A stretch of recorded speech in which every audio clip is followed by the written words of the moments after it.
Vancouver earthquake. During the early afternoon of February 21, 2025, several loud booms began to be heard which echoed off of adjacent mountains in southern British Columbia, and then suddenly the ground began to move. During the next 10 seconds some buildings let out loud creaks alongside some items falling off of shelves.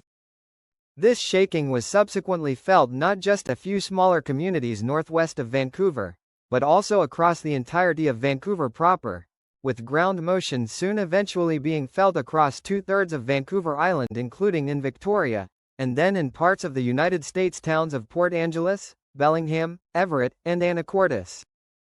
What had just occurred was the strongest ground motion from an earthquake to strike within the vicinity of Vancouver in 35 years, all due to an earthquake which registered in as a magnitude 4.8. An estimated 9.5 million people felt this event, which was centered at shallow depths of 1 to 8 kilometers or 0.6 to 5 miles just northeast of Tetrahedron Peak.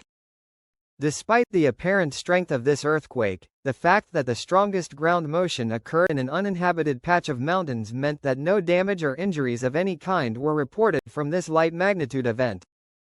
Then, only 14 hours later, another earthquake struck the Pacific Northwest, this time south of Seattle, with a magnitude 3.4 quake shaking the ground for several seconds, being felt by 1.5 million people. While neither of these earthquakes caused any damage, why exactly did they occur, what faults triggered them, and what might happen next? First, looking at the larger magnitude 4.8 earthquake, the scientific data which was recorded shows something unusual for the specific area.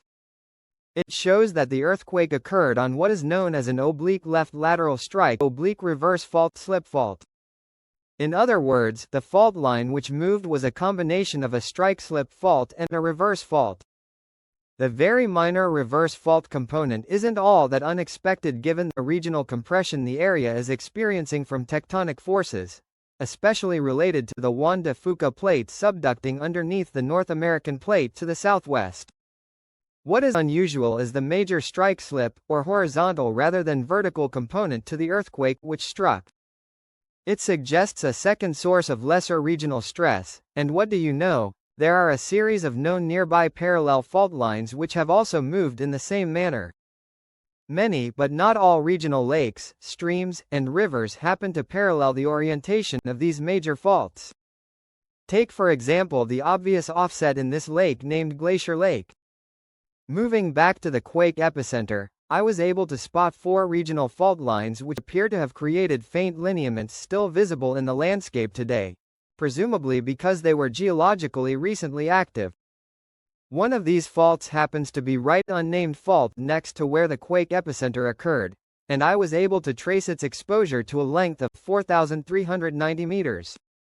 Assuming that this fault is indeed active and exists, it suggests that the earthquake which just struck not only occurred on a previously unknown fault of which there are many in this Cretaceous terrain-rich topography, but that the earthquake was pretty close to the maximum magnitude event this fault can produce, which I am estimating to be between 5.0 and 5.3.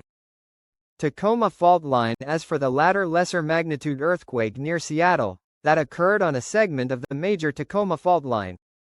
This reverse fault line is theoretically capable of producing an up to a